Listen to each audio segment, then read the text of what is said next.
Նախօրեին մահվան դեպք է գրանցվել բանակում։ Ժամը 16-ի սահմաններում զինվորական հոսպիտալ տեղափոխվելու ճանապարհին զինվորը մահացել է։ Մամուլի տեղեկություններով մահացածը հոսպիտալ է տեղափոխվել Նուբարաշենի կրակարադաշտից հրազենային վնասվածքով։ Պաշտպանության նախարարությունը հաստատել է 19-ամյա զինծառայող Նարեկ Արշակի Հակոբյանի մահը։ Քննչական կոմիտեից հայտնել են, որ նախաձեռնվել է քրեական վարույթ զինծառայողին ինքնասպանության հասցնելու հոդվածով։ Նշանակվել են փորձաքննություններ։ Հակակոռուպցիոն դատարանում դատավոր Վահե Դոլմազյանի նախագահությամբ մեկնարկել է Ուժեղ Հայաստան կուսակցության առաջնորդ, գործարար եւ բարերար Սամվել Կարապետյանի գործով դատական նիստը։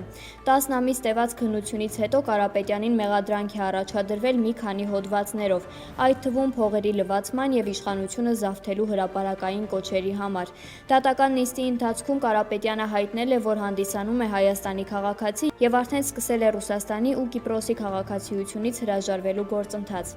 Դատախազը պահանջել է ևս 3 ամսով երկարաձգել Կարապետյանի տնային կալանքը։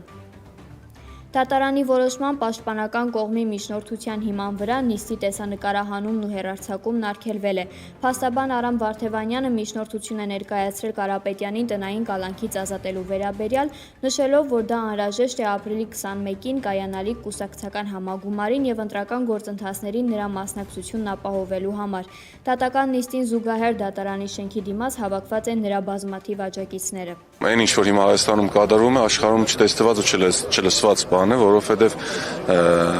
ընդդիմադիր կարևորագույն ուժի առաջնորդը կուսակցության նախագահան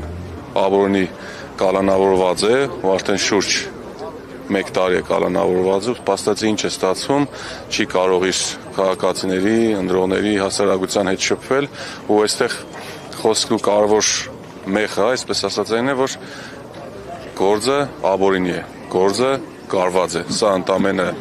Նիկոլ Փաշինյանի վախերի արդացոլանքն է, որը ամեն օր ապացուցում է, բայց ելի եմ կրկնում, շատ մեծ հույս ունեմ, որ այսօր դատարանը կգտնվի իր բարձունքում, աշտար որոշումներ կկայացնի, կողմը սկսած այս փուլից ամեն ինչ կլինի օրենքի շրջանակում։ Ես իրան եմ տեսնում որպես ապագա վարչապետ, որ ես ինձ հպարտ կզգամ այդ ժամանակ ասել, որ ես հայ եմ, ամեն եւ ճանաչում եմ իրան դեռ 90-ական թվերից, մի բարերար մարդ, որը մեծատառով մարդ է, որը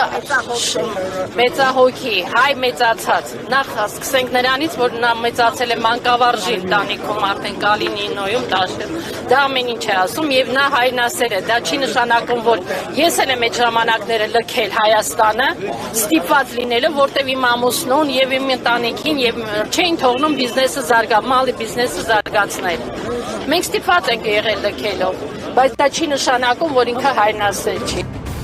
Ուժեղ Հայաստան կուսակցության անդամներ Գոհար Ղումաշյանի եւ Վերժինե Ստեփանյանի նկատմամբ կիրառվել է վարչական հսկողություն։ Գործի հետ կապված հակակոռուպցիոն կոմիտեից հայտնել էին, որ օպերատիվ հետախուզական ստորաբաժանումների իրականացրած միջոցառումների արդյունքում փաստական տվյալներ են ստացվել այն մասին, որ բարեգործություն իրականացնելու օրենսդրական արգելքի պայմաններում Համապետական ընտրություններին մասնակցող տարբեր բնակիչների բարեգործության անվան տակ Ուժեղ Հայաստան կուսակցության անդամի կողմից այլ անձի օժանդակությամբ 2026 թվականի մարտ ամսվա ընթացքում մի դեպքում անհատույց տրամադրվել է դրամական միջոց, մեկ այլ դեպքում արտոնյալ պայմանով խոստացվել է ծառայության մատուցում։ Այս դեպքի առթիվ էլ նախաձեռնվել է քրեական վարույթ, հանրային քրեական հետապնդում է հարուցվել 2 անձի նկատմամբ։ Հիշեցնեմ, որ Գոհար Ղումաշյանը եւ Վերժինե Ստեփանյանն ունեն իրենց խնամքի տակ գտնվող մանկահասակ երեխաներ։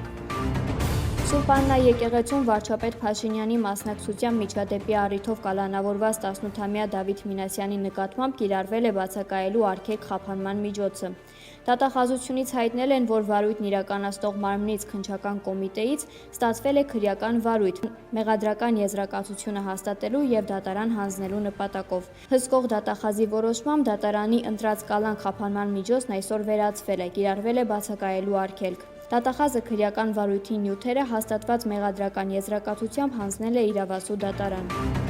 Ռուսաստանի արտգործնախարարության հյուպատոսական դեպարտամենտի տնօրեն Ալեքսեյ Կլիմովը հայտարարել է, որ Բաքուն եւ Երևանը զգալի օգնություն են ցուցաբերել Իրանից Ռուսաստանի քաղաքացիների տարհանման հարցում։ Մասնավորապես Բաքուն ռուսներին հնարավորություն է տվել օգտվել Աստարա սահմանային անցակետից, որը 2020 թվականից փակ է եղել անհատական անցումների համար։ Դա իրականացվել է Թեհրանում Ռուսաստանի դեսպանության նախնական հայտի հիման վրա, նշել է դիվանագետը։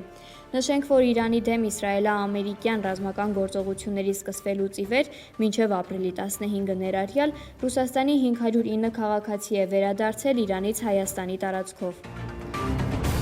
CNN-ը հայտնում է, որ իրանական նավահանգիստների ամերիկյան շրջափակումը հարվածելու է ոչ միայն Թեհրանի խոշորագույն առևտրային գործընկերներին, Չինաստանին, Թուրքիային, Հնդկաստանին ու Պակիստանին, այլև Ադրբեջանին ու Հայաստանին։ Անդրկովկասյան այս երկրները 2024 թվականին ներառված են եղել իրանական ապրանքների խոշոր ներկրողների ցանկում։ Իրանական արտահանման հիմնական ապրանքատեսակների թվում են էթիլենային պոլիմերները,